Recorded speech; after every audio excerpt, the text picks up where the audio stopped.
Bonjour à toutes et à tous et bienvenue à ce webinaire consacré aux classes préparatoires.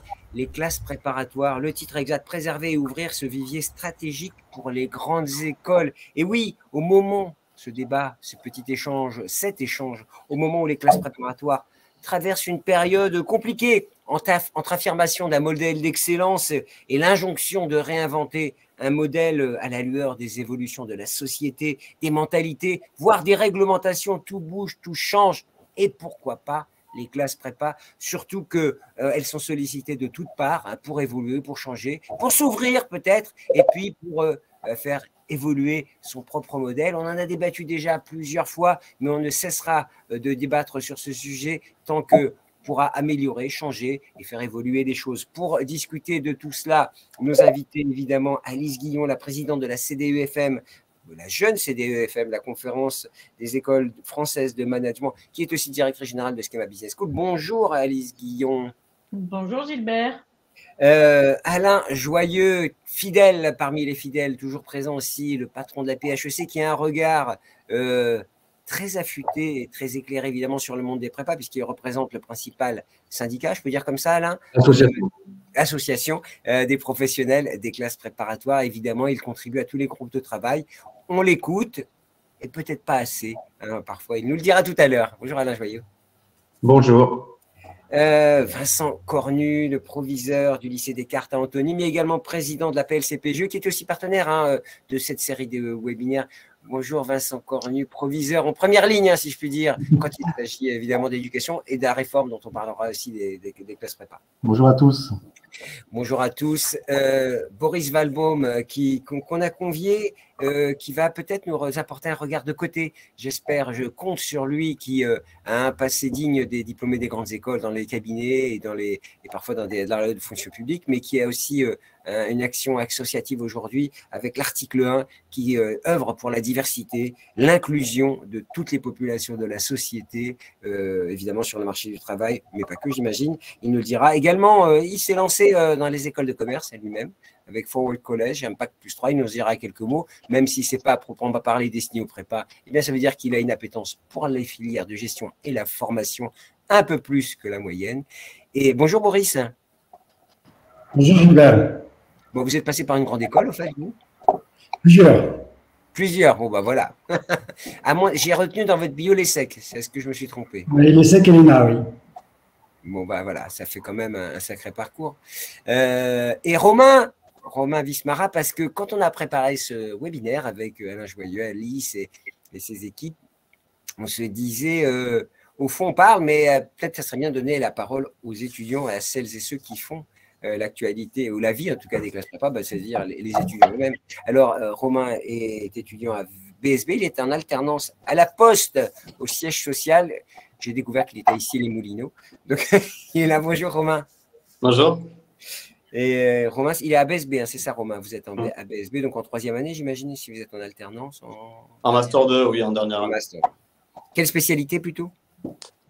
Communication événementielle. Bon, bah alors voilà. Bon, il n'y a pas plus bel événement que celui que nous faisons aujourd'hui, hein, je peux dire. Allez, allons dans le vif du sujet. Merci à tous. Vous pouvez poser vos questions. Je suis là. Bonjour aux panélistes. Bernard Belloc, l'ancien recteur, l'ancien conseiller du président de la République. Il est toujours là. Merci Bernard. Et bonjour de Beyrouth. Ben voilà, on attire des visiteurs de loin. Voilà. Première question, c'est pour vous, évidemment, Alain Joyeux, Vincent Cornu, parce que vous êtes sous les feux de l'actualité. Dressez-nous d'abord un bilan de cette année passée entre réformes, entre nouveaux bacs, entre attentes, crise sanitaire, sortie de crise. Alain, comment ça se passe ? Et puis les chiffres qui n'étaient pas si bons que ça en termes d'inscription en classe prépa. Oui, nous vivons une période effectivement qui est compliquée, qui est assez charnière. Hein. Je vous rappelle que donc à la suite de la réforme du lycée et du baccalauréat, les anciennes sections ECS et ECE ont été fusionnées pour créer la filière ECG, hein, prépa économique et commerciale générale. Et c'est vrai que cette réforme a été mise en place au moment dans un moment troublé, qui est celle de la pandémie, qui n'a pas permis d'expliquer de la manière dont on le souhaitait cette réforme aux familles, aux futurs bacheliers, etc. Donc c'est vrai que la lisibilité de la réforme n'est peut-être pas optimale et sans doute faudra-t-il mieux l'expliquer. On est dans un contexte évidemment un peu compliqué. Vous savez qu'en 2021, il y a eu un peu moins de bacheliers qu'en 2020. Plusieurs filières, y compris universitaires, ont perdu des effectifs. C'est le cas aussi en classe préparatoire aux grandes écoles. Je pense à la filière BNL, par exemple, qui a perdu beaucoup aussi. Mais c'est vrai que nous sommes dans une évolution un petit peu inquiétante, puisque nous sommes à moins de 13,7% d'effectifs cette année. Ceci dit, il faut peut-être raisonner aussi sur le moyen terme. Sur les 10 dernières années, les effectifs en classe préparatoire aux grandes écoles et communautés commerciales ont été à peu près stables. Je crois qu'on est à plus 3%, alors que les effectifs des étudiants au niveau national ont augmenté, je crois, de 23%. Donc, ça fait quand même longtemps que nous ne sommes pas sur une dynamique forte, ce qui interroge évidemment à la fois l'image, l'utilité et la structure, l'attractivité de la filière. Bon. Ok, donc un vrai sujet. Vincent, même question pour vous. Vous, du haut de votre fauteuil de proviseur, vous voyez tout ça. Alors, écoutez, je partage le bilan et le point de vue d'Alain Joyeux. C'est souvent le cas. Le constat, il est clair. Il y a une baisse assez forte des effectifs cette année en filière ECG. Et il est vrai que c'est la seule formation en CPGE qui est autant changée à la rentrée. Alain Joyeux l'a bien décrit. Et au moment où, en raison de la crise sanitaire, nous n'avons pas pu communiquer, aller au-devant des élèves dans les lycées.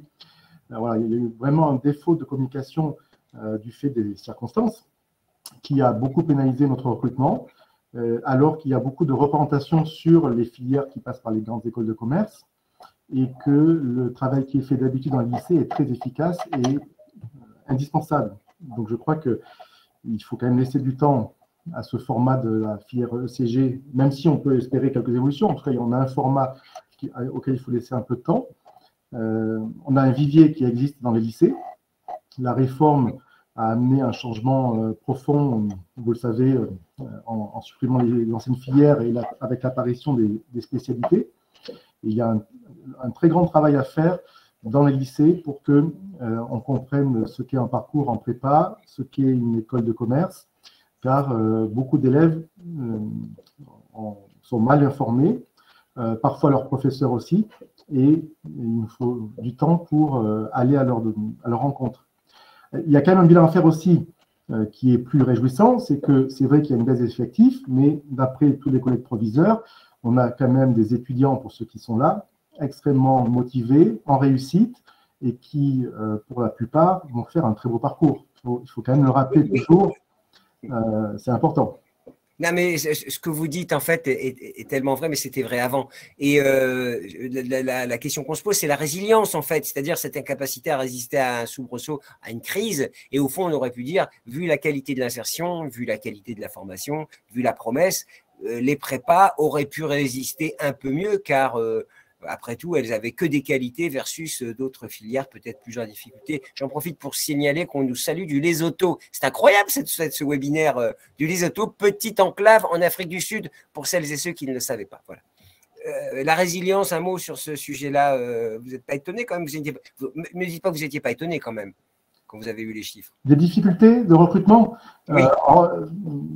Alors, sur le volume peut-être, mais on le sait, on n'a pas pu communiquer comme on le fait d'habitude.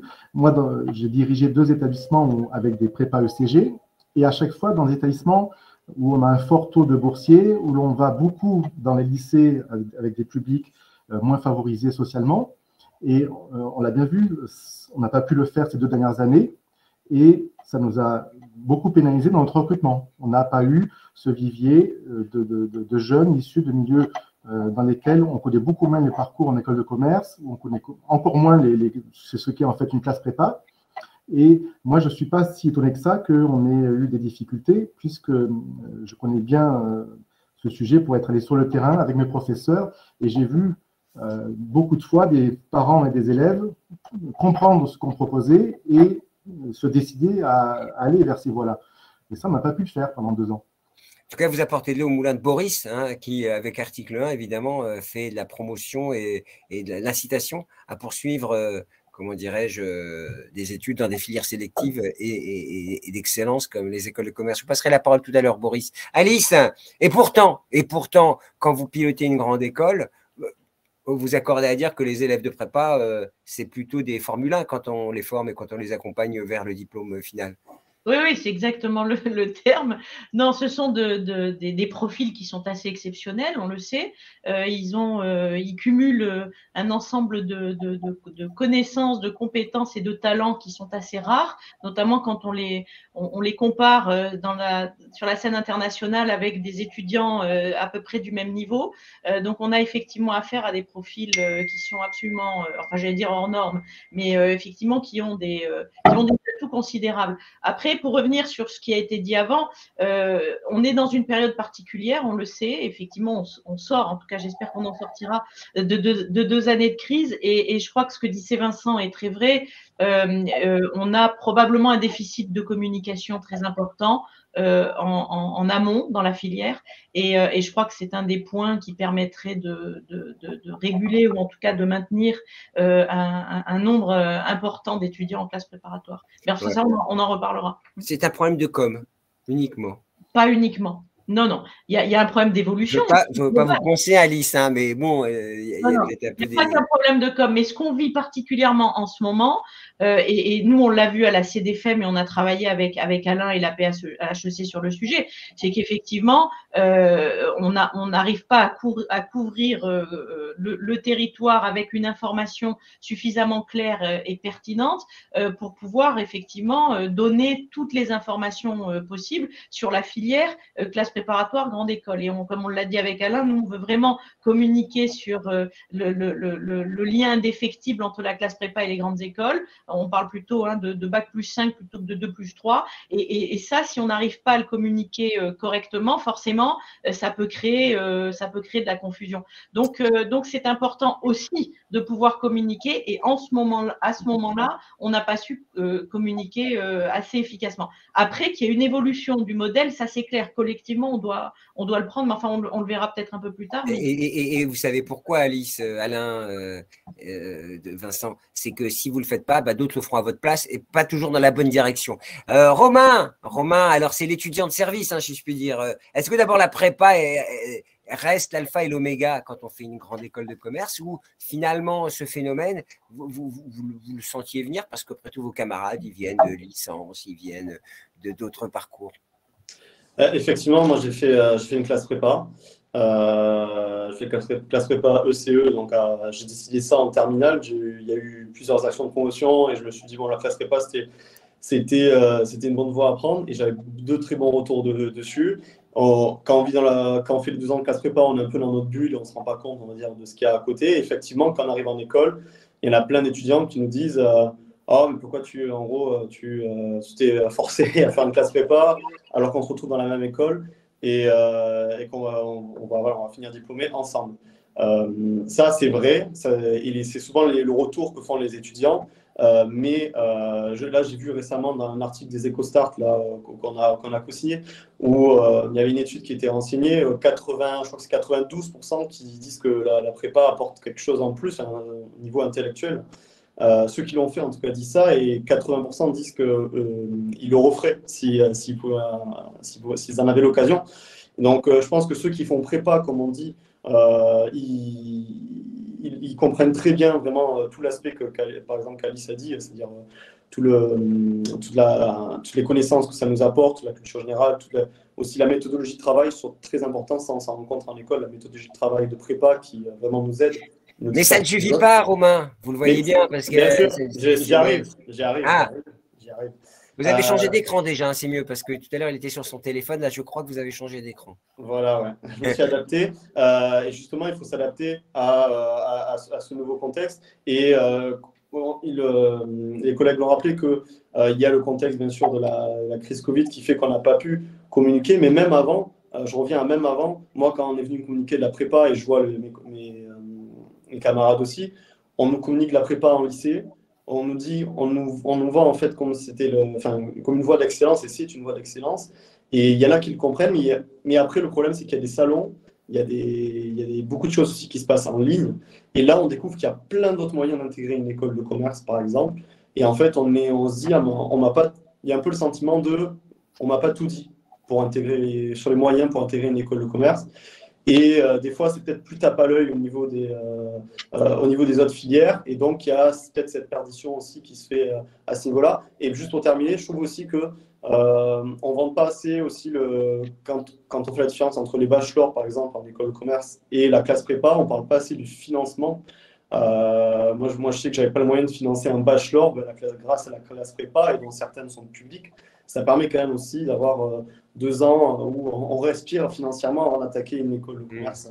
Donc, plein de vertus qu'il faudra continuer à expliquer. Boris, évidemment, vous avez écouté. Je ne sais pas si vous avez pris des notes, mais vous avez vu, il y a beaucoup de sujets qui sont adressés à travers les remarques de nos intervenants.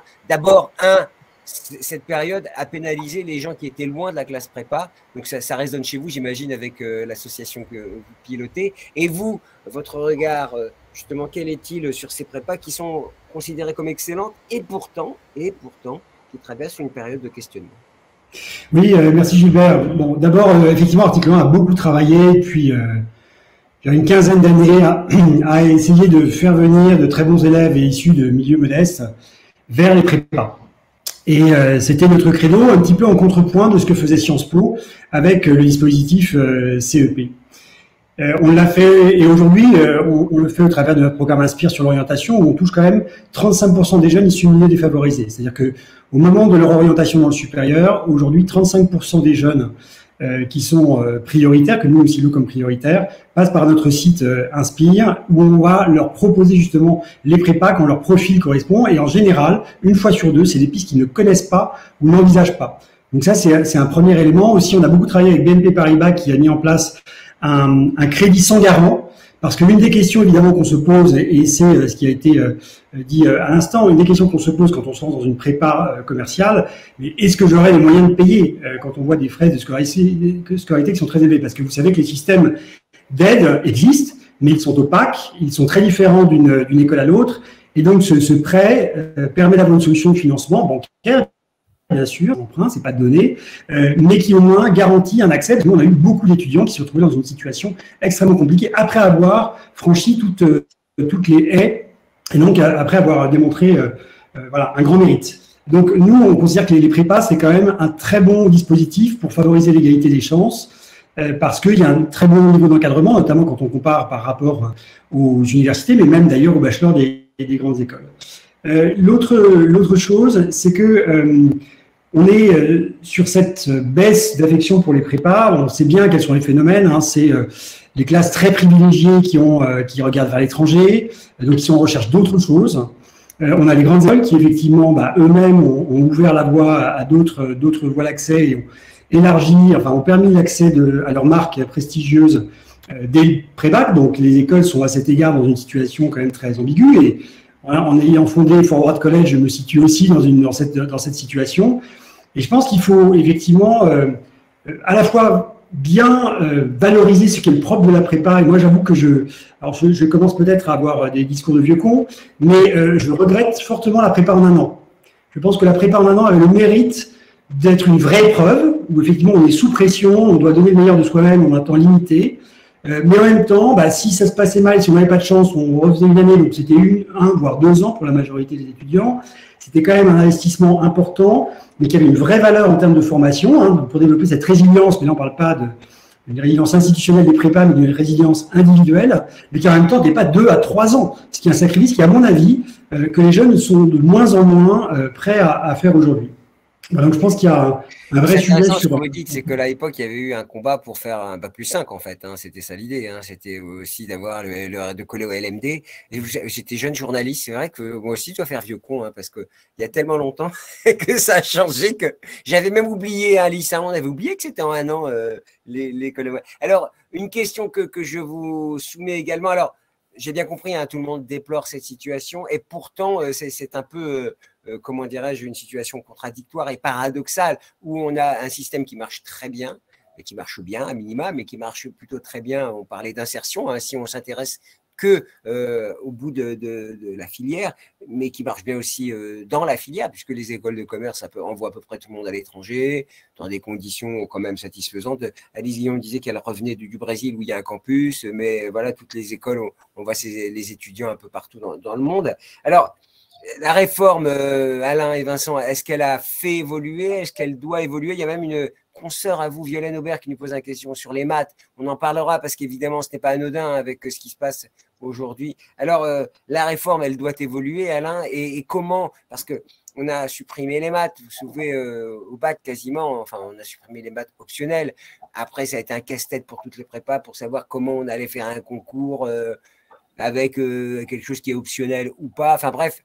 Est-ce que cette réforme, finalement, n'a pas un peu mis le bazar un peu dans le recrutement des élèves et des candidats?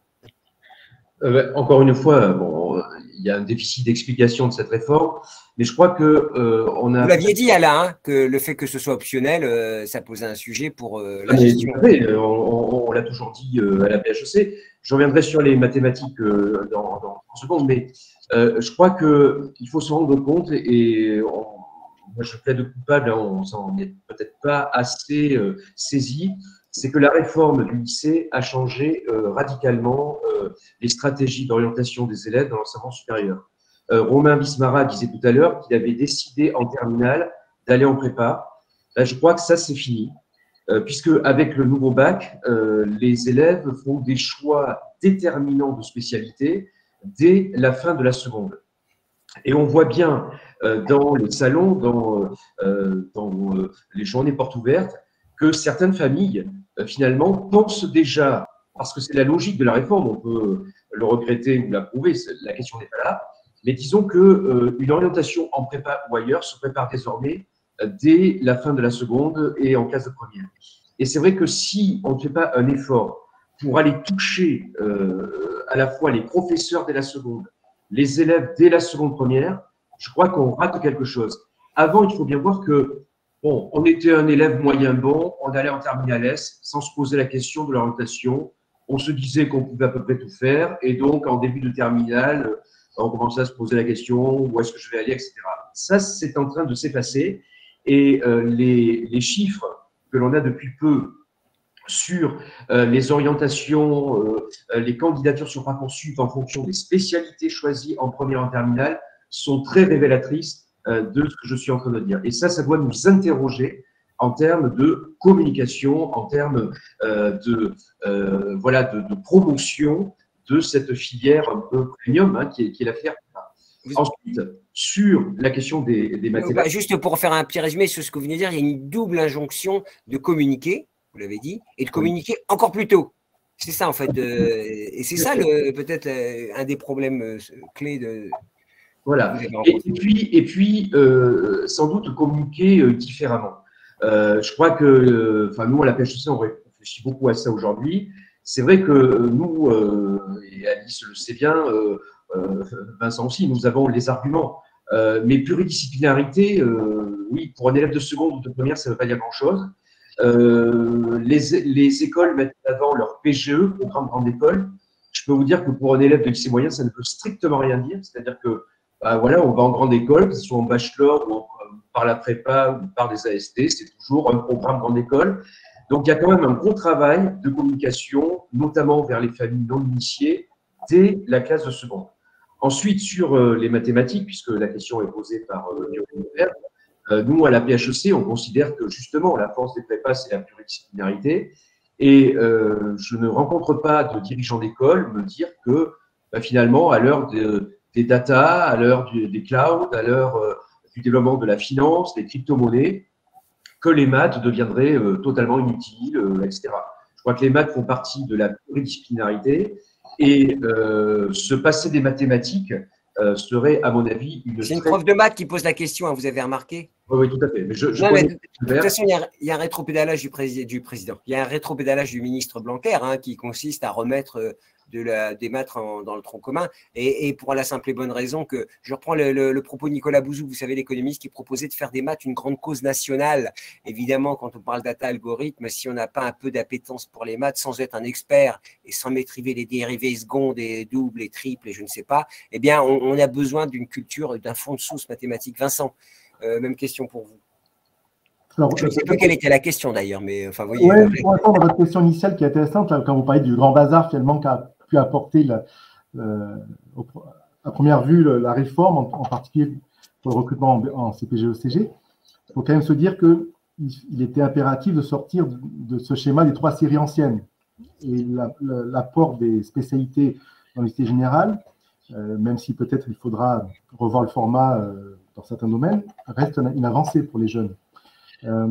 Mais pour la filière ECG en particulier, cela pose un problème d'adaptation. On a proposé un format qui a transformé finalement des anciennes séries, enfin des anciennes formations ECS, ECE en ECG avec des options mathématiques et puis de l'autre côté ESH et histoire géo. Et il faudrait peut-être qu'on réfléchisse à cette offre que l'on a en ce moment dans les lycées, qui ne correspond peut-être pas au profil des élèves de terminale. Le rapport d'inspection générale qui est paru il y a peu de temps montre qu'il y a beaucoup plus d'élèves, par exemple, qui ont suivi un enseignement de SES que d'histoire géo en terminale. Ce phénomène-là peut amener à des réflexes d'élèves lorsqu'ils postulent vers les classes prépa concernant ces options. Et puis, alors, la place des mathématiques est aussi au cœur du débat que l'on devra avoir. Donc, j'ai vu que c'était une professeure de maths approfondie en classe prépa ECG qui posait la question. Alors là, vous voyez, on peut avoir une divergence peut-être avec Alain Joyeux. Moi, je pense qu'il paraît évident qu'il faut des mathématiques dans la filière ECG. Alors, pourquoi pas évoquer l'idée d'une filière sans maths, mais pour l'essentiel, les écoles le disent elles-mêmes, c'est quand même difficile de l'envisager. Oui, enfin, quand on voit les débats croquignolesques au concours sur un demi-point, sur les profs de maths, parfois on a l'impression, et je dis ça, c'est des gens qui me l'ont dit. Hein, donc, oui, il faut réfléchir à tout ce qui est autour des mathématiques, de ce qui est fait au lycée jusqu'au coefficient des concours proposés au CPGE. Mais ce qui est certain, c'est qu'il faut réfléchir au format. L'association que l'on fait dans les établissements entre maths appliquées et maths approfondies avec ESH et AGG, enfin histoire géopolitique, est peut-être à repenser. Je pense qu'il faut absolument, en tout cas, qu'il y ait une réflexion menée sur notre format, sans remettre en question finalement le principe de la classe préparatoire aux grandes écoles, ce qu'elle peut apporter aux élèves. C'est pour ça qu'on est là pour parler évolution. D'ailleurs, Bernard Belloc qui dit toujours des choses sensées, réduire la place des maths à n'importe quel niveau, c'est diminuer la culture scientifique. Il a raison, qui est déjà d'un niveau très faible parmi les jeunes. Il a raison aussi, puisqu'on se détourne même des filières scientifiques. Et si les maths n'ont pas toujours un usage immédiat, et on l'a dit, dans un monde qui se scientifise avec les datas et tout ce qu'il y a autour, évidemment, c'est indispensable. Vous savez, avant, on avait 2 formats de classe prépa économique et commerciale, ECG, ECS et ECE, finalement, bon, pour 2 filières différentes, mais dans le fond, c'était pour 2 niveaux en mathématiques différents, quelque part. Et aujourd'hui, on a 2 options mathématiques pour un seul type de spécialité au lycée. Alors, bien sûr, pour des élèves qui l'auront suivi en première, pas en terminale. Alors, peut-être que ce sont les travaux qui seront faits sur le format du lycée qui vont entraîner un changement de format de la filière ECG. Mais vous disiez tout à l'heure que le ministre avait évoqué… pour l'instant, il s'en tient quand même à parler de le mettre plus dans l'enseignement scientifique du tronc commun de lycée, ce qui est, si on le prend comme cela, quelque chose qui apporterait peu pour les mathématiques dans le tronc commun. Mais c'est quand même le fait de le dire et de finalement reconnaître qu'il y a à réfléchir sur ce format montre qu'à l'avenir, il y aura certainement quelque chose de fait pour que les mathématiques changent au lycée et peut-être que les élèves aient des parcours différents dans cette discipline au lycée. Alors oui, Alice, au sein d'une grande école, finalement, on attend des jeunes qui soient bons partout, et en maths notamment. Qu'est-ce que ça vous inspire? Parce que c'est très en amont, hein, on l'a vu, mais pour autant, ça impacte évidemment les cohortes qui sont chez vous. Oui, bah moi je rebondirai sur ce qu'a dit Bernard, que j'embrasse au passage. Mais effectivement, Bernard Belloc, hein, pour ceux qui n'ont pas compris, on se parle en prénom ici. Il a parfaitement raison. Donc, pour nous, et on en a beaucoup parlé à la CDFM, et puis après je reviendrai un petit peu 3 secondes sur ce qu'ont dit mes collègues sur la communication. Mais je pense que nous, on est d'accord pour dire que le socle de maths, que ce soit au lycée ou ensuite en classe prépa, fait vraiment partie des atouts et des fondamentaux déjà de l'apprentissage des étudiants, de leur capacité d'apprentissage et effectivement de leur réussite ensuite dans le supérieur et notamment dans nos grandes écoles. Donc ça, je crois pour nous, il n'y a pas de débat. Des maths, il faut qu'il y en ait. Après, ça veut dire jusqu'où on va. Ça, c'est peut-être des choses sur lesquelles il faut qu'on soit plus flexible. Certains de nos collègues, nous, à la CDFM, plaident pour de plus grande diversité des profils. Mais comme on l'a vu avec Alain, c'est vrai que la classe prépa, elle est très, on va dire, multidisciplinaire. Et donc, ce qu'il faut, c'est qu'on maintienne un socle de maths très solide partout dans les cursus, dans l'enseignement secondaire et en arrivant en classe prépa. Et nous, on en a besoin. Alors, pas seulement, Gilbert, vous évoquiez la finance, la crypto-monnaie, les fintech ou autres, pas que pour faire de la finance. Les maths sont importantes pour aussi développer les capacités d'apprentissage des jeunes, qui soient même dans la communication, l'événementiel ou les RH. Donc, il est vrai que c'est très important. Pour autant, le débat sur la diversité des profils est posé aussi, et il faut probablement laisser de la place aussi à d'autres disciplines. On en parle entre nous, on en parle avec Alain et avec la PHEC, mais qui peuvent être des dérivés des maths. Mais aujourd'hui, on parle beaucoup d'intelligence artificielle, on parle beaucoup de big data, on parle beaucoup de ces choses-là. Peut-être que ce sont des enseignements qui peuvent aussi trouver place dans les lycées et effectivement dans les classes prépa. Donc, il y a une réforme qui est… Alors, la réforme, il y a le mérite de l'avoir démarrée. Maintenant, une réforme, c'est fait pour évoluer aussi. Donc, il faut qu'il y ait effectivement de l'adaptation, qu'on regarde pour pas qu'il y ait de dommages collatéraux et qu'on puisse effectivement respecter à la fois cette qualité exceptionnelle des profils de classe préparatoire, leur capacité d'apprendre et se projeter sur une scène internationale qui est très compétitive et sur laquelle ils réussissent très bien, ces profils de classe prépa. Et dans le même temps, il faut qu'on ait aussi une capacité d'avoir plus de diversité dans les profils et de pouvoir accueillir en classe préparatoire des jeunes provenant de filières beaucoup plus largement. Donc, je crois qu'il faut qu'ensemble, on puisse trouver des solutions. Je ne pense pas que le ministère tout seul va trouver ces solutions. Je pense qu'il faut qu'on soit autour de la table avec Alain, avec toutes les classes préparatoires. Il faut que les lycées aussi soient là, parce que je reviendrai sur la communication. Je l'ai dit tout à l'heure, mais c'est très important. La communication en amont, nous, on a essayé de régler le problème. On ne va pas tout régler, mais à la CDFM, avec justement Romain, le BNEM et la PHEC, on s'est dit, on va le faire chaque année. On l'a démarré cette année. Alors bon, c'est un démarrage, donc il faut que ça se rôde, mais on va faire des visites de lycées un peu partout dans toutes les régions de l'Hexagone pour pouvoir toucher aussi des jeunes qui n'ont, comme l'a dit Romain, peut-être jamais entendu parler de classe préparatoire. Donc l'idée, c'est de pouvoir communiquer et être très transparent sur les filières. Parallèlement à ça, il faut effectivement réfléchir la réforme et peut-être réajuster et adapter ensemble des choses pour faire en sorte de ne pas perdre les avantages compétitifs qui étaient les nôtres, et notamment avec les mathématiques, et ensuite de pouvoir faire évoluer conjointement nos modèles.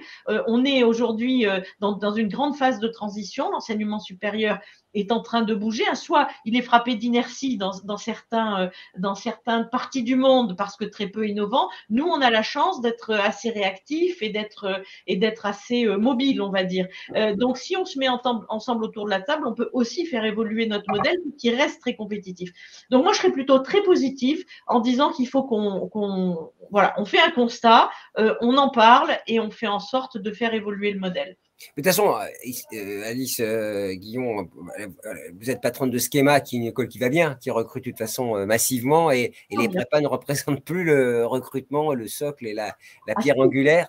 Non, en Et le France, programme oui. grande école, en France, oui. Nous, en France, notre modèle, c'est effectivement la classe préparatoire et la grande école. Ça, c'est ce qu'on privilégie. Maintenant, nous, on a la chance d'être sur 7 sites à l'international et Voilà. forcément, les petits des classes préparatoires ne se précipitent pas pour aller faire un bachelor en Chine ou au Brésil. Mais c'est beaucoup plus, effectivement, des étudiants Mais internationaux. votre vision transversale fait que les En prépas, re- parmi en tous revanche, les effectifs, c'est aussi, donc vous ah, avez mais ça dit. évidemment, à l'échelle de schéma, ça Voilà. reste petit, mais à l'échelle de la France, c'est très gros. En Ouais. revanche, on utilise le modèle, et on en reparlera, parce que moi, je suis très attachée au modèle, et notamment au continuum que nous avons développé, Alain, Franck Bournois, DG de l'ESCP, et moi, il y a quelques années, sur ce qu'on a appelé le continuum classe prépa grande école. Ce modèle-là, moi, je le revendique, et à la CDFM, on le revendique comme étant un modèle extrêmement robuste, et il donne des atouts, hein, il repose sur des piliers qui sont très forts, et à ce moment-là, ce modèle-là, on peut le faire rayonner un peu partout dans le monde. Et donc, c'est là où il faut qu'on soit audacieux en se disant, on a probablement un avantage énorme, c'est la robustesse de ce modèle, et plutôt que de se dire, ah, mais les Américains sont très bons parce qu'ils font des bachelors et des masters, ben nous, on s'est installé aux États-Unis en disant, regardez, ce modèle classe prépa grande école, il est très successful. Et effectivement, aujourd'hui, on a 1500 étudiants aux États-Unis et on montre que ce modèle est successful. Donc, ce qu'il faut, c'est véritablement être un peu plus audacieux et se dire, on ne peut pas avoir raison contre tout le monde, mais on ne peut pas, parce qu'on est différent, avoir tort non Et plus. je rappelle, Alice, que vous aviez tenté d'ouvrir une classe prépa aux États-Unis, une French School, une French Preparation, je ne sais pas comment vous voudriez appeler, une French Class Preparatoire. Et on a buté sur l'inertie des bachelors américains. Ouais. Romain et puis Boris, alors Romain, vous y tenez à vos prépas? Avec ou sans maths? Pardon? Avec ou sans maths, vous y tenez, vous, au prépa?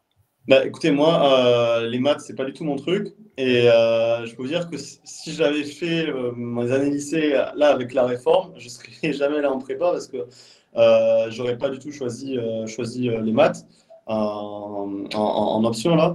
Et effectivement, quand on arrive en classe prépa et qu'on voit la masse horaire que représentent les maths, ça peut faire peur. Donc, je pense qu'il y a effectivement sur la réforme posé ce problème-là. En tout cas, moi, elle m'aurait posé problème. Et du coup, moi, quand j'ai fait mes années lycée, j'ai eu les maths en soi, que j'ai eu l'option maths en terminale. Et quand je suis arrivé en prépa, alors j'ai choisi la prépa économique en me disant que j'aurais un peu moins de maths. Il y en avait quand même presque 10 heures. Mais justement, ça m'a permis de diversifier mon profil et d'arriver en école. Avec ce socle-là important, alors que jamais avant j'aurais eu cette appétence-là pour les maths. Et après, est-ce que ça ne sert pas en école? Il y a différents parcours et les étudiants verront, mais au moins on a toutes ces compétences-là en main, et c'est ça qui est important. Je pense que la prépa, vraiment, ça nous développe là-dessus. Et je réagis aussi tout à l'heure à ce que vous avez dit sur le fait qu'il faut communiquer du coup plus tôt. Puisque du fait de la réforme, moi j'ai eu beaucoup de retours aussi d'étudiants qui sont en école maintenant, qui me disent que plus on va tôt dans les années lycée, plus c'est les parents qui prennent la décision du choix de parcours. Et souvent, peut-être les parents, moi je veux dire, mes parents, ils ont fait ni prépa ni école, c'est jamais eux qui m'auraient dit va en prépa. Je l'ai su parce que voilà, je me suis renseigné et que en terminale, on avait cette culture-là. Mais effectivement, quand on est en seconde, et que c'est beaucoup sur les parents qui décident du parcours un peu de leurs enfants, en tout cas l'orientation qu'ils vont prendre. Et malheureusement, ce n'est pas forcément les parents qui ont cette information. Alors, avec les réseaux sociaux, j'ai remarqué que les jeunes étaient quand même plus informés plus tôt. Oui. Ça, il y a un peu une sorte de basculement générationnel. Sur la question financière, c'est pas encore les jeunes qui vont décider. Payé quand même à 15 ans. Alors Boris, on a dit beaucoup de choses. Moi, je compte sur vous pour nous éclairer sur tous les points qui ont été dits. Il y en a eu tellement d'ailleurs que j'ai un peu oublié. En gros, il y a l'importance des maths. Et l'importance des maths, c'est pas si anodin que ça, parce qu'évidemment, ça implique sur le recrutement, ça implique évidemment l'origine du recrutement, le niveau du recrutement, puisqu'on se plaint souvent que les meilleures écoles recrutent parmi quelques lycées parisiens. Donc voilà, tout ça évidemment doit résonner chez vous.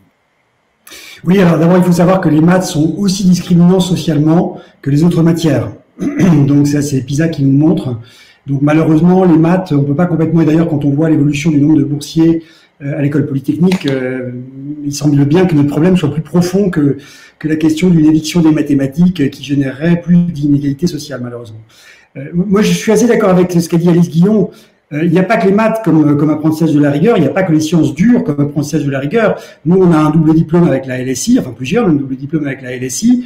Je peux vous dire que pour rédiger un essai au standard d'exigence de la LSI, ça demande une qualité d'argumentation qui est de très haut niveau, donc au travers du droit, au travers de toute science d'ailleurs, qu'elle soit sciences humaines ou sciences sociales, vous pouvez arriver à des niveaux de rigueur intellectuelle, de précision, qui sont tout à fait comparables à ceux des mathématiques et qui sont aussi tout à fait importants professionnellement. Donc je crois qu'il faut effectivement aller plutôt dans le sens d'une diversification des profils. En revanche, effectivement, la baisse générale du niveau de mathématiques est préoccupante, mais c'est un sujet qui dépasse largement la question des prépas. J'avais vu une question sur les doubles licences. Moi, c'est ce qu'on propose, nous, à Forward College. Donc, je pense que c'est effectivement très bien que les universités se lancent de plus en plus dans des doubles licences sélectives. C'est la grande difficulté et la grande faiblesse, je pense, des universités que d'avoir un modèle très fortement disciplinaire, et la grande force des prépas que d'être sur un modèle multidisciplinaire, pluridisciplinaire. Et donc, je pense qu'effectivement, ces doubles licences, parce qu'effectivement, ils mettent une pression assez forte sur les étudiants en termes de charge de travail, en termes de diversité, d'agilité intellectuelle, sont, à mon avis, des bonnes façons de préparer les viviers aux meilleures études supérieures, et donc pour ce qui est de la France, aux grandes écoles. Mais à plus long terme, au-delà des questions d'ajustement avec la réforme du bac, etc., qui sont des enjeux de court terme très importants, hein, je ne les néglige pas, je pense qu'il y a un certain nombre de questions à poser sur notre modèle prépa en France. Moi, je suis absolument frappé. Et avec Forward College, on est quand même un peu à l'opposé du modèle prépa. Donc, au-delà de la question du risque, hein, toute décision s'organise autour de la question du risque et de la rentabilité d'un investissement en temps qui est fait dans l'éducation. Bon. Donc, j'ai déjà évoqué cette question du risque, avec une rentabilité qui peut s'obtenir effectivement par des voies moins risquées. Non seulement les bachelors des grandes écoles, mais aussi les bachelors des universités américaines, des universités étrangères, puisque c'est une voie qu'ont bien comprise pas mal d'étudiants. Il y a une autre faiblesse qui est le fait que la prépa est un super lycée. On continue à faire des dissertations de la même façon ou à peu près que ce qu'on faisait au lycée. On continue à faire les épreuves de maths à peu près de la même façon que ce qu'on faisait au lycée. Les langues, je pense un peu mieux que ce qu'on fait au lycée, parce qu'au lycée, enfin en tout cas, c'est quand même assez désastreux. Donc il n'y a pas de changement de nature, c'est le même dispositif avec la classe, une trentaine d'élèves, etc. Et donc je pense qu'il y a une vraie question de quelle est la valeur ajoutée au-delà d'une intensité, d'un degré d'intensité de la prépa. Et d'ailleurs ceux qui sont, enfin, faut le dire vite puisque ça va changer, mais ceux qui ont fait leur scolarité dans le secondaire à Louis-le-Grand ou à Henri IV ou à d'autres très bonnes écoles, au final, finalement sont une espèce de continuité entre le lycée et la prépa. Et donc qu'est-ce qu'apporte de spécifique la prépa? Je pense que c'est quelque chose qu'il faut questionner. Il y a un troisième élément, à mon avis, qu'il faut mettre sur la table, qui est la question de la santé mentale. Quand on est effectivement sur un niveau de pression qui est équivalent à celui de la prépa, avec une culture. Alors, je dis pas que c'est dans toutes les prépas pareil. Moi, j'ai beaucoup aimé la prépa pendant une année, donc j'aurais peut-être moins aimé pendant 2 ans. Certes, il y a un bon niveau d'encadrement, mais il y a quand même pas mal de prépas où il y a un système qui est dur, quoi. C'est la compétition, pas forcément à l'intérieur d'une classe, mais c'est quand même un système qui est très stressant. Et aujourd'hui, le Covid n'a fait qu'accroître cette préoccupation des parents pour la santé mentale. On voit que c'est un enjeu majeur, et c'est vrai que les prépas sont pas très armés sur le sujet de la santé mentale. Et enfin, il y a un dernier élément, certes, qui est compensé par les écoles, mais c'est que les prépas ne sont pas du tout internationales. On reste dans un système français, franco-français, et ça, c'est aussi quelque chose qui, à mon avis, à terme, rend la prépa une bonne formation, une très bonne formation locale, mais tellement décalée par rapport aux standards internationaux qu'elle risque d'être réduite à la portion congrue. Alors, je serais très content parce que ça fera plus de place pour les jeunes issus de milieux modestes qui seront bien formés, parce que ça, et ce d'autant qu'eux ne viennent pas en général d'Henri IV et de Louis-le-Grand, donc pour eux, c'est quelque chose de positif, mais je ne suis pas sûr que j'achèterais des actions des prépas françaises aujourd'hui si elles étaient en vente, ce que je ne souhaite pas. Voilà. Bon, je mets un peu les pieds dans le plat, je ne veux pas être critique, mais je pense que c'est une vraie question à traiter. Pardon, Gilbert. Non, mais merci Maurice, parce que Vincent va répondre, Alain va répondre, évidemment, je me doutais bien. Non, mais Boris, je l'avais invité aussi pour qu'il ait un discours un peu en rupture, hein, vous l'avez compris, hein, il n'est pas là pour faire plaisir. Et ce qu'il a dit, de toute façon, est c'est étonnant parce que la santé mentale, je y pensais avec Alain, on en a beaucoup parlé aussi, ce rapport à l'intensité, comment la gérer, et ça a évolué. Et pour autant, ça revient sur le tapis. Alors Alain et Vincent, réaction. Moi, je veux bien prendre le relais si vous voulez. Donc, ce que dit Boris est intéressant. Il faut des discours comme ça qui obligent à la réflexion et à se remettre en question. Mais quand même, sur le format des classes prépa, cette supposée pression mise sur les étudiants, je crois que si le format n'a pas beaucoup évolué, l'approche des classes prépa a, je pense, changé. Et cela concerne aussi des classes prépa très prestigieuses dans les grandes villes de province ou à Paris. Et moi, ce discours est assez éloigné de ce que je peux connaître des classes prépa que je visite souvent. On a des équipes maintenant qui se mobilisent autour des jeunes. On a de plus en plus d'ouverture sociale et on a des enseignants qui sont de plus en plus concernés par l'appui et l'aide à ces élèves lorsqu'il faut se loger, lorsqu'il faut trouver des ressources financières. Et surtout, dans les classes prépa, c'est quand même maintenant très rare qu'on organise une certaine compétition entre les élèves. On tend plutôt à essayer de développer l'esprit de promotion, d'entraide entre élèves. Moi, c'est ce qui se passe dans les lycées que j'ai dirigés. Hein. Donc, je pense que ce modèle a quand même beaucoup changé. Et si on a encore cette représentation des classes prépa qui met énormément de pression sur les élèves, c'est sûr que ça ne contribue pas à convaincre les jeunes et leurs familles à se diriger vers nous. Non, mais il faut se poser la question parce que, après tout, moi je vois bien l'injustice parfois qu'on peut ressentir quand on écoute Boris en se disant mais au fond, nous on bosse. Mais bon, quand on regarde la pression sur ceux qui font un peu le tempo des classes prépa, on est vraiment sur un modèle de pression et de comment dirais-je, quand même d'intensité forte, hein, pour reprendre le terme de Moi, Boris. je ne suis pas d'accord avec ça. Non, mais c'est intéressant. On a un format de concours où moi j'ai des élèves, donc moi j'ai une classe prépa qu'on appelle de proximité. Des jeunes qui parfois atteignent le top 5, chaque année il y en a, mais la grande majorité va vers les écoles du top 15 des classements. Et ce sont des jeunes qui savent qu'en étant sérieux dans notre classe prépa et présent, seront forcément ensuite dans une école de commerce, une grande école. On reboucle avec la communication. Hein. Alors c'est vrai qu'on reboucle avec peut-être l'image et les véhicules. Et c'est bien d'accord. Après sur ce discours qui dit finalement les jeunes, il n'y a pas de rupture, ils sont dans un format qu'ils connaissaient avant. Il y a, je crois, près de 85 000 élèves en classe prépa. Alain Joyeux doit mieux le savoir que moi. Je crois que c'est à peu près cela. Avec les scientifiques. Ils viennent plus, oui, mais ils viennent pas. Oui, là on a un discours global sur les classes prépa. Ils ne viennent pas tous de grands lycées de province ou de grands lycées parisiens. C'est vrai. Moi, quand j'étais à Neuilly-sur-Seine, proviseur d'un lycée à classe prépa, j'avais 60% de boursiers, une diversité sociale visible, des jeunes qui venaient de tout le nord département des Hauts-de-Seine, de Gennevilliers, Nanterre, Colombes, Bois-Colombes. Et je peux vous dire qu'on leur offrait un format qui, justement, était très différent de ce qu'ils avaient connu auparavant, qui correspondait à leur potentiel et à leur ambition, et on leur a apporté quelque chose à ces jeunes. Et sans bien sûr, il y a une pression parce qu'on passe au concours, mais on essaie d'en faire une émulation forte, mais positive. Alors Dimitri, hein, notre confrère Dimitri, bonjour Dimitri d'ailleurs, nous poste des petits taquets, des petits tacles. Alors je sais qu'il aime le football comme moi. Hein, vous voyez les questions. Alors il y a incohérence entre la promesse de la réforme du lycée qui vise à rendre des parcours éclectiques d'un côté et de l'autre des maths qui restent l'alpha et l'oméga. Ben, c'est ce qu'on a dit. Le ministère laissera-t-il les prépa EC créer un parcours sans maths? Ça, c'était une question. Hein. Un petit tacle aussi pour Alice. Alors je comprends pas tout, hein, parce que je suis pas un expert des épreuves. Je ne prends pas ça comme un tacle. Ah bon? Pourquoi vous avez fait un choix différent? C'est ce qui semble dire. Bah, c'est bien, je parlais d'évolution. Oui, non, mais moi, j'ai vu la question de Dimitri, on en a déjà parlé.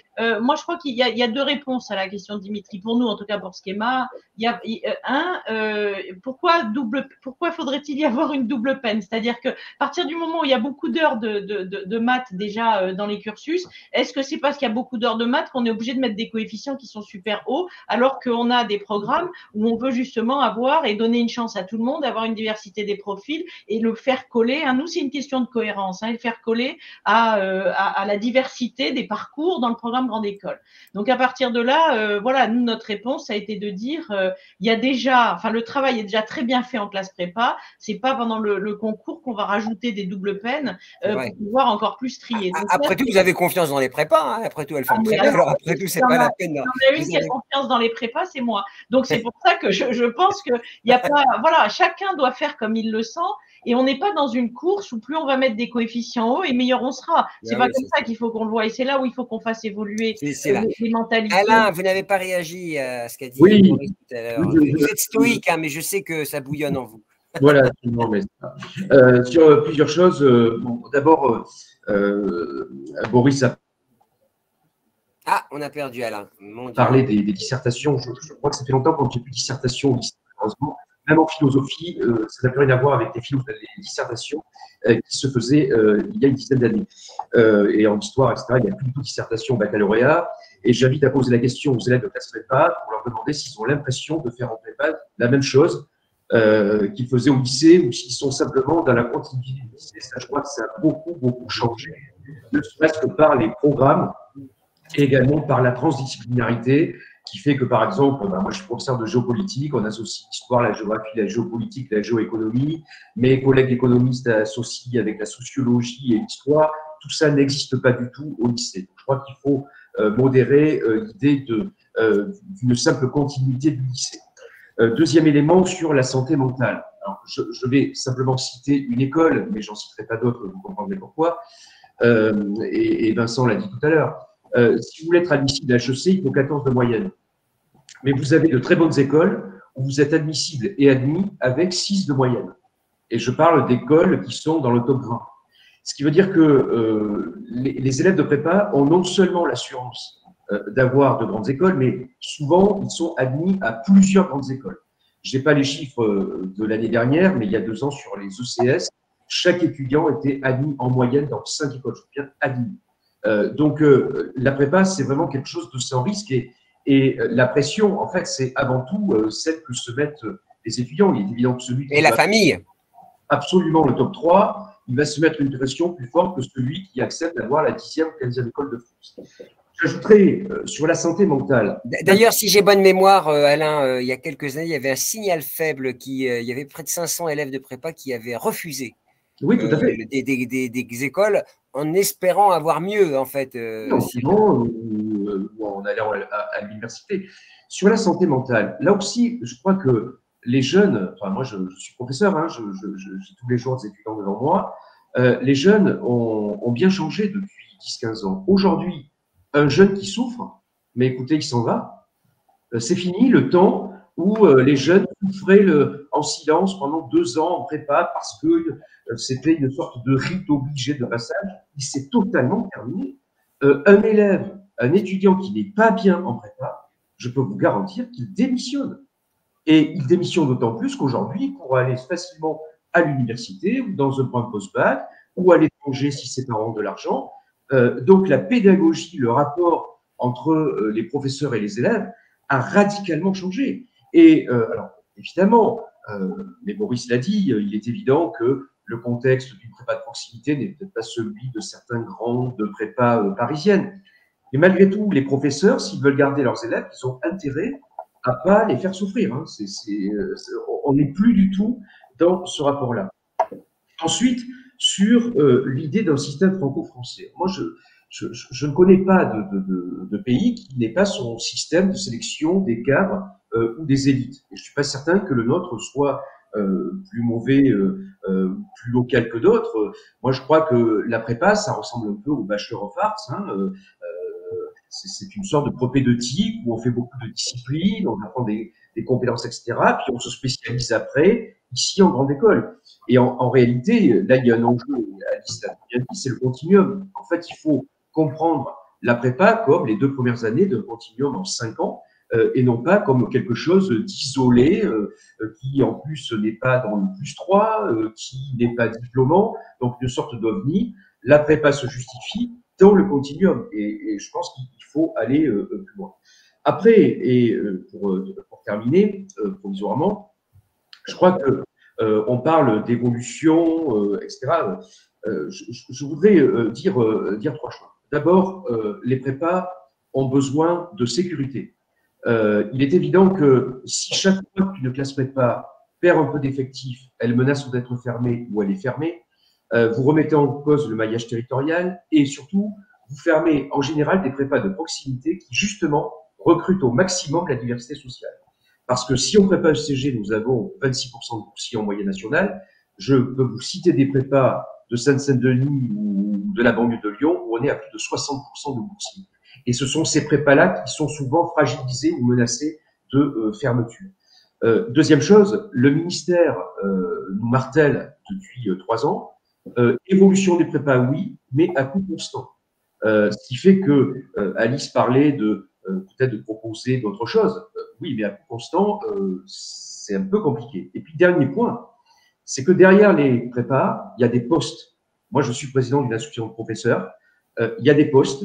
Et c'est vrai que la réforme CG qui est en vigueur, qui a été faite, elle a essayé de tenir compte des postes. Parce que un professeur de classe préparatoire, d'abord, c'est une promotion. Il a souvent attendu cette promotion pendant 10-15 ans.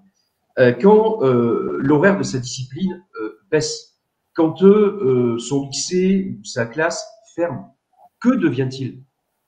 C'est un drame financier, c'est un drame humain, c'est un drame. Et nous appelons la tutelle dans les évolutions qui ont déjà eu lieu, qui, on ne sait pas, ont peut-être lieu, à tenir compte de cette question des ressources humaines de professeurs, parce qu'elle est aussi importante. Je peux vous dire que les professeurs de classe prépa, je rends hommage à mes collègues, c'est des gens qui sont investis, mais corps et bien, dans la formation de leurs élèves. Et je peux vous dire qu'ils vivent très mal, finalement, déjà certaines critiques qui leur sont adressées parfois, mais également ce sentiment d'insécurité et de fragilisation de situation qu'ils ont l'impression de vivre de plus en plus. Mais ça c'est dit au moins et c'est important. Romain, vous voulez ajouter quelque chose? On est à la fin du webinaire, mais c'est terrible, ça passe à une vitesse. Romain? Non, je voulais réagir aussi sur ce qui avait été soulevé tout à l'heure. Et Vincent, bien sûr, après. Les questions sur la prépa. Je voulais dire, moi, en tout cas, je n'ai pas trouvé du tout que c'était la même chose en prépa qu'au lycée. Parce que je reviens sur ce que disait Alain, c'est vrai, on ne fait plus on fait pas de vraies dissertations au lycée. Il suffit la veille, quand on a des facilités en terminale, il suffit la veille d'apprendre par cœur et de réciter. Et c'est moche ce que vous dites. C'est moche, mais c'est la réalité. Et si elle est dure, tant pis. Mais c'est la réalité. Moi, en prépa, j'ai vraiment découvert cette réflexion-là qu'on pouvait avoir au-delà de l'apprentissage par cœur. Et on peut le voir aussi à l'inverse, c'est-à-dire que ceux qui ne font pas prépa et qui vont directement en bachelor ou en post-bac, quand ils sont en master 1 ou master 2 en école, ils disent que ça fait 5 ans qu'on se tape du SWOT. Donc, on peut le voir aussi à l'inverse en disant que dire que ceux qui font pas prépa et qui vont directement en post-bac font des choses qu'ils retrouvent en école de commerce en termes de matière, je veux dire, de management, marketing, etc. etc. Et nous, quand on vient de prépa, justement, j'ai des réflexions d'étudiants qui nous disent, vous avez de la chance, vous avez fait prépa, et du coup, vous avez vu autre chose que quand on a fait une licence d'histoire et qu'on fait une admission parallèle, on a fait autre chose. Oui, par exemple, dans les écoles. Mais on présentait un aspect, présent dans l'autre. Et autre chose aussi sur l'ambiance en prépa, il n'y a pas que les prépas à concurrence ou justement. Là, on soulevait. Non, il n'y a pas que lui le grand dans la vie, Boris. On soulevait du cliché, je trouve, parce que moi, je viens de Perpignan, j'ai fait ma petite prépa de province, comme on dit. Et il n'y a pas du tout cet esprit-là de compétition. Et il y en a beaucoup de prépas de province comme ça. Et en école, on en parle souvent. Voilà, c'est à chaque fois, j'en ai très peu connu de gens qui venaient de grandes prépas. À Perpignan, on est cool de toute façon, c'est connu. On est cool, mais voilà. Mais il n'y avait pas cette concurrence-là. Et effectivement, c'est de la sécurité. On est très accompagnés. Je trouve que ça rassure aussi les parents. Alors voilà, ça fait une heure qu'on débat. On a bien compris, Romain, qu'il n'y a pas que les prépas d'excellence et le top 3 parisien ou le top 4 et les grands noms. Voilà. Il y a évidemment un écosystème, on va dire, de prépa qui favorise évidemment l'apprentissage et l'accession à des grandes écoles, comme BSB par exemple. Alors, Moi, j'aimerais qu'on fasse un dernier tour de table. Je sais qu'Alice va lever la main, mais je vais vous donner l'occasion de parler et peut-être de conclure. Moi, j'aimerais savoir, si on devait résumer, qu'est-ce qu'il faudrait changer. Je vais repasser la parole à Boris, puisque lui, il est au four et au moulin, et il est au four, il aide les jeunes, et au moulin, parce qu'il fabrique des jeunes qui sont diplômés. Qu'est-ce qu'il faudrait changer? Alors, on parle des prépas, ça ne vous embête pas, Boris, et peut-être l'apprentissage pour aller dans les grandes écoles. Votre vision moins pédagogue, peut-être moins pointue que Alain ou Vincent, mais en tout cas, votre regard d'acteur incontournable dans cet écosystème. Très rapidement, comme j'ai déjà dit, repasser la prépa en un an tout en gardant le bac plus 5, parce que ça, c'est pas possible. Je pense que c'est pas possible. Vincent, Alain, vous me confirmez, ça ne se fera pas. En termes de poste, c'est pas une très bonne chose, ça j'ai bien compris.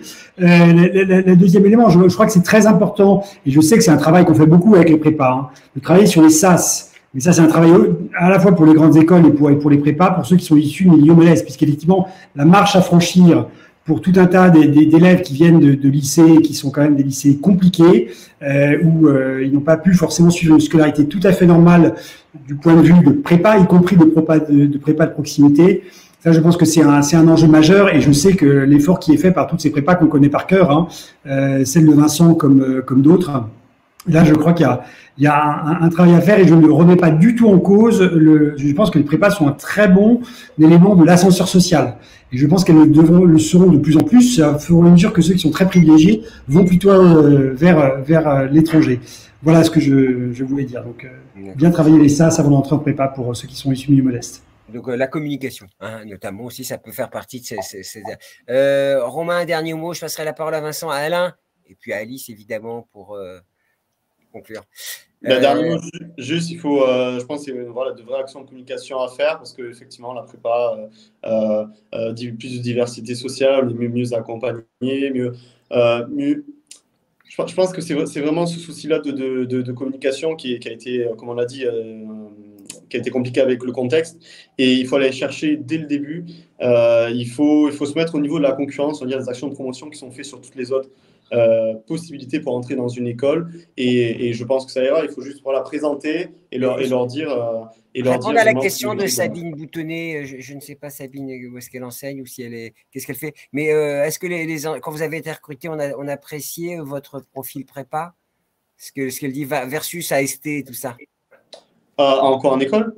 Non, quand vous avez été embauché ou recruté pour votre alternance, est-ce qu'on a regardé plutôt le fait que vous avez fait une prépa, ou finalement vous étiez à égalité avec des admissions parallèles ou des BBA? Je ne sais pas en quel point ça a joué, mais en tout cas, à chaque fois que j'ai passé l'entretien, j'en ai parlé de la prépa. On a parlé des bienfaits de la prépa. Ça, c'est sûr, à tous mes entretiens d'embauche, on a à chaque fois évoqué la prépa. Et très souvent, le manager en face connaît ou a fait prépa, et donc connaît tous les bienfaits de cette filière. Personne n'en doute, je crois, tous ceux qui sont ici. Vincent, aussi, est-ce qu'on peut changer des choses rapidement? Parce que là, on sent quand même on est dans un même entonnoir. Et puis, c'est peut-être le moment de faire passer quelques messages. Vous savez à qui? Aux candidats, parce que là, ils peuvent peut-être inscrire une de bonnes idées que vous leur glisseriez. Pour en revenir au thème du débat, préserver et ouvrir ce vivier stratégique, il y a une phrase que Romain tout à l'heure a prononcée sur son parcours, c'est « Si j'avais été face au nouveau format du baccalauréat, en seconde, je n'aurais sûrement pas fait de mathématiques et je ne serais sûrement pas allé en classe prépa commerciale. » Et je pense que cette réflexion-là sur ce que l'on propose aux élèves en première générale doit être le point de départ finalement d'une réflexion plus globale sur l'ensemble du parcours. Voilà. Donc, il faut qu'on s'y mette. Le fait que d'ailleurs les classes prépa soient rangées sous la tutelle de l'éducation nationale peut-être pose question. Je ne sais pas, parce que c'est un sujet. C'est la seule filière d'enseignement supérieur avec les BTS qui soit sous l'éducation nationale, là où tout le supérieur est sous l'égide d'un ministère. Et quand on parle continuum, quand tu parles… C'est vrai qu'Alice, votre interlocuteur, c'est le ministère d'enseignement supérieur, et Alain, c'est Blanquer. Donc parfois, faut que ça se cause. Alain, un mot aussi, parce que c'est avec vous qu'on organise tous ces webinaires aussi. J'espère qu'on a dit des choses intéressantes quand même. Moi, je trouve qu'on a fait progresser les choses. Alors, on avait pas mal de participants. Ce qui est intéressant, c'est qu'ils n'ont pas décollé. Ça veut dire qu'on était intéressants et qu'ils étaient intéressés. Oui. Alors, moi, pour terminer, je dirais qu'on est quand même dans des conditions sur le papier favorables. Le ministère nous dit qu'il tient aux classes prépa. Donc, l'appel que je lance, c'est qu'il laisse un petit peu de sérénité aux classes prépa et qui laisse donc la réforme s'installer, être comprise, etc., plutôt que de menacer. Alors, je dis ça en sachant que ce sont les recteurs qui ont la main sur les ouvertures et les fermetures, mais malgré tout, voilà, il y a besoin quand même de s'installer un petit peu dans le moyen terme. Les écoles nous disent qu'elles tiennent aux classes préparatoires, je pense qu'Alice le dira tout à l'heure, et et chacun s'accorde à reconnaître la qualité de cette formation. Bon, maintenant, je crois que les classes préparatoires ont un peu, me semble-t-il, alors je vais forcer le trait, une image de fermeture. C'est-à-dire que quand on va en classe prépa, on est pendant 2 ans dans une classe, on travaille beaucoup, et finalement, ça paraît peut-être moins ouvert que des bachelors, que d'autres formations, etc. Moi, je crois qu'au contraire, la prépa, il faut communiquer sur l'ouverture à travers les disciplines, à travers la variété de ce qui est proposé. Vraiment, j'en suis absolument convaincu. Et peut-être effectivement regarder ce qui se fait localement, où il y a des classes prépa qui prennent des initiatives avec des parrainages ou marrainages de chefs d'entreprise, des petites immersions, des petites missions en fin de première année en entreprise, etc.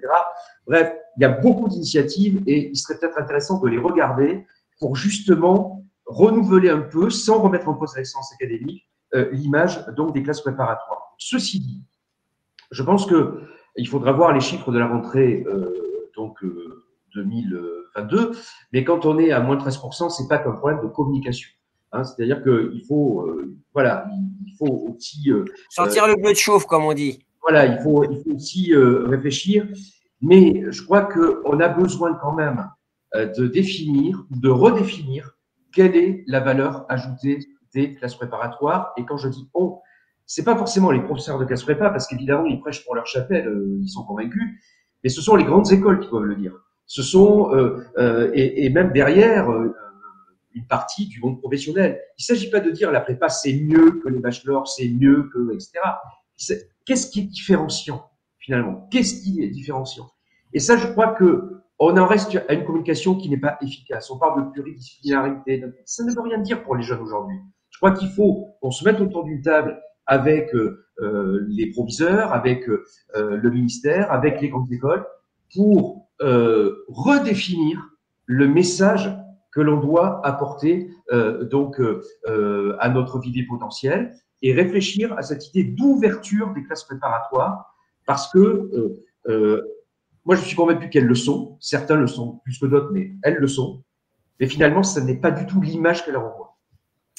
Bien, mais de toute façon, on est tous convaincus, hein, le bashing contre l'école et les classes prépa, mais les écoles de commerce ont été victimes du bashing, elles s'en sont relevées et ça va plutôt bien. Donc ça veut dire que, je parlais résilience tout à l'heure, il est évidemment toujours possible de retourner une situation quand ça marche bien. Mais en France, vous savez, j'ai eu la chance de sillonner le monde, on aime la France, on aime son modèle. Il n'y a qu'en France qu'on critique finalement son propre modèle. Alice, le mot de la fin, 1h10 passé ensemble, c'est beaucoup et c'est pas assez, hein, évidemment. On a dit beaucoup de choses. Vous êtes très impliqué avec la CDEFM. Vous êtes déjà très impliqué avec votre école, mais vous intervenez en tout cas sur tous ces sujets de société, sur tous ces sujets majeurs d'enseignement, d'orientation et d'éducation. Alors, évidemment, la classe prépa a toute sa place. Il y a quand même un moment où, là, aujourd'hui, il faut poser les choses sur la table et réfléchir à la prépa qu'on veut demain. Oui, oui, et puis moi je dirais comme mot de la fin, nous à la CDFM, on a produit un petit document pour recommandations aux candidats pour les élections présidentielles et j'en retiendrai 2 et qui sont parfaitement en lien avec ce qu'on vient de dire et notamment sur la place de la classe prépa, c'est l'orientation. Je crois qu'on parle beaucoup de communication depuis tout à l'heure, mais quand on parle de communication, c'était dans l'objectif, c'est vraiment une meilleure orientation. Aujourd'hui, on a fait le constat, on le fait avec aussi l'Observatoire de l'orientation, il y a un déficit d'information et un manque de transparence d'information pour l'orientation des jeunes sur tout le territoire. Là, je ne parle pas de Paris, bien entendu, ni des grandes villes dans lesquelles on a des classes prépa et des lycées. Donc, il faut refaire un vrai travail de fourmi, probablement, avec des portails d'information sur les territoires et remettre effectivement les classes préparatoires au rang des formations dont on parle, parce que ce n'est pas toujours le cas. Ça, c'est un premier point. Le deuxième point, et on a tous parlé, on a tous tourné autour, c'est la diversité et l'ouverture sociale. Il ne faut pas imaginer qu'aujourd'hui, au XXIe siècle, on soit encore dans un dispositif dans lequel vous parliez, Gilbert, de grande école bashing, et on en a vraiment entendu beaucoup en disant « Ah, les grandes écoles, vous êtes élitistes, il n'y a pas d'ouverture sociale ». Et je peux vous dire qu'on est extrêmement vertueux, et notamment avec les classes préparatoires, on travaille énormément tous sur cette question-là. Et je crois que les 10 dernières années, on a fait des progrès considérables parce que c'était des questions qui se posaient. Effectivement, c'était peut-être vrai il y a 15 ans, ça ne l'est plus du tout aujourd'hui. Mais laissez-nous faire notre travail aussi d'ouverture sociale sans changer les règles toutes les 2 minutes. Et enfin, effectivement, moi, je pense que Continuum et même lycée, classe prépa, grande école, communiquons, travaillons ensemble, déjà beaucoup plus, au lieu de chacun. Alors ça, c'est moins, mais ça y est encore un peu. On est silotés dans nos chapelles et souvent on a du mal à réfléchir sans tabou sur des questions communes. Mais retravaillons tous ensemble le long du continuum et faisons en sorte que effectivement ce modèle, ne cassons pas ce qui marche. Nous, c'est ce qu'on a dit aux candidats. On a un modèle qui est hyper performant. Regardez les grandes écoles de management dans les classements internationaux. En France, on a le haut, vraiment le haut sur la scène internationale. On a 20 à 30 écoles classées dans l'EFT, dans Times Higher Education, dans QS, dans tous les classements que vous prenez, on a au moins 20 ou 30 écoles classées. C'est juste exceptionnel. Arrêtons de penser que tiens, ça marche, on va faire du bashing sur les grandes écoles et puis les classes prépa, on veut plus en parler. Non, valorisons ce qui marche. Nous, on est prêts à ensemble évoluer. Bien entendu, il faut qu'on évolue. Donc, on va le faire. Et avec les étudiants, avec le BNEM, mais arrêtons de jeter le bébé avec l'eau du bain. Voilà. Donc, moi, je finirai là-dessus en disant, ouf, pendant 5 ans, là, arrêtez de changer les règles, laissez-nous travailler et on va vous montrer qu'on est encore plus efficace en étant tous ensemble autour de la table. On n'a pas répondu à la question de Geoffrey sur quid des prépas ATS, comment les intègre-t-on dans les parcours C'est technique. Oui, oui, voilà. On n'a pas parlé aussi de la remarque de Bernard Belloc sur les prépas scientifiques, mais bon, on a déjà du mal à parler des prépas commerciales. Si en plus il faut adresser les prépas scientifiques, elles sont trop monodisciplinaires, disait-il. Romain, c'était votre première. Merci, Romain. Je ne sais pas ce que vous faites. Vous venez, vous partez, vous changez d'écran. En tout cas, ça bouge chez vous à la poste. Ça bouge, on peut le dire. Merci, Romain. Merci à bientôt. à vous. Boris, vous viendrez disrupter dans mes débats, dans nos débats la prochaine fois pour venir un peu faire la mouche du coche, hein, pour venir nous dire comment réfléchir peut-être différemment après tout. Hein. On ne peut pas vous reprocher de ne pas avoir aimé les grandes écoles, en tout cas, à vous. La mouche du coche, ce n'est pas tout à fait ça, hein, mais je veux bien être effectivement le poil à gratter. Le poil à gratter, ouais, d'accord. C'est une référence littéraire que vous me soumettez en disant, en me reprenant… La mouche du coche, c'est une fac de La Fontaine, oui, tout à fait. Oui. D'accord. Merci beaucoup, Boris, d'insister sur mon inculture. Ça me fait plaisir. Je finis en feu d'artifice. Vous voulez un peu la gratter ou pas, Gilbert?